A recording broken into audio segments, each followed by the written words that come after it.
Love, according to ancient Greek philosophy.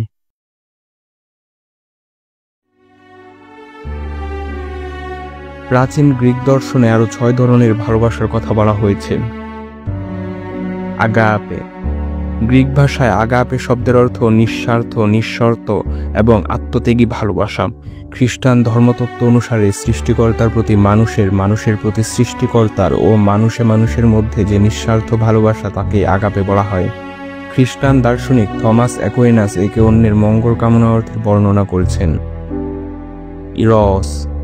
ইরস অর্থ romantic, কামক বা যৌনতা, অর্থাৎ শারীরিক সম্পর্কের দ্বারা যে ভালোবাসার সৃষ্টি হয় সেটাকে ইরস বলে। যৌনাচারের উপর ভিত্তি করে এমন ভালোবাসা গড়ে ওঠে বিদায় একে ক্ষণস্থায়ী বা অস্থায়ী ভালোবাসাও বলা হয়, কেননা যৌন তৃপ্তি মিটে গেলেই এ ভালোবাসা নিঃশেষ হয়ে যায়। গ্রিক পুরাণে ইরস ছিলেন প্রেম এবং কামনায়ের দেবতা।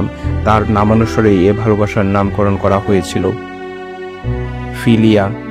ফিলিয়া এর অর্থ বন্ধুত্বপূর্ণ বা ভ্রাতৃত্বমূলক ভালোবাসা। অ্যারিস্টটলের মতে ফিলিয়া 3 প্রকার। পারস্পরিক স্বার্থের ভিত্তিতে যে সম্পর্ক গড়ে ওঠে সেটাকে ফ্রেন্ডশিপ অফ ইউটিলিটি বলে। সাধারণ বিনোদন বা স্বাদ আস্বাদের ভিত্তিতে গঠিত বন্ধুত্ব যাকে বলা হয় ফ্রেন্ডশিপ অফ প্লেজার। প্রকৃত ভালোবাসা বা পারস্পরিক সম্মানের ভিত্তিতে গড়ে ওঠা সম্পর্ককে ফ্রেন্ডশিপ অফ ভার্চু বলে। স্টর্জ। পারিবারিক সদস্যদের মধ্যকার ভালোবাসাকে স্টর্জ বলেন। উদাহরণস্বরূপ আমরা বলতে পারি মা বাবার সন্তানের প্রতি ভালোবাসা, ভাই বোনের মধ্যকার স্নেহপূর্ণ সম্পর্ক। ফিলাউটিয়া।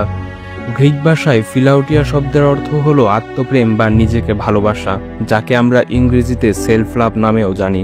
এটি 2 ধরনেরই হতে পারে। একটি হলো ইতিবাচক আত্মপ্রেম, যেখানে একজন ব্যক্তি নিজের যত্ন নেয় এবং আত্মমর্যাদা বোধ বজায় রাখে। অন্যটি হলো নেতিবাচক আত্মপ্রেম, যা আত্মকেন্দ্রিকতা বা অহংকারের দিকে নিয়ে যেতে পারে এবং পরবর্তীতে সে নার্সিজমের দিকে ধাবিত হয়, অর্থাৎ যা একজন ব্যক্তিকে নিজের গুণ সম্পর্কে অতিরঞ্জিত করে ফেলে। সেনিয়া। গ্রিক ভাষায় সেনিয়া অর্থ অতিথি সেবা।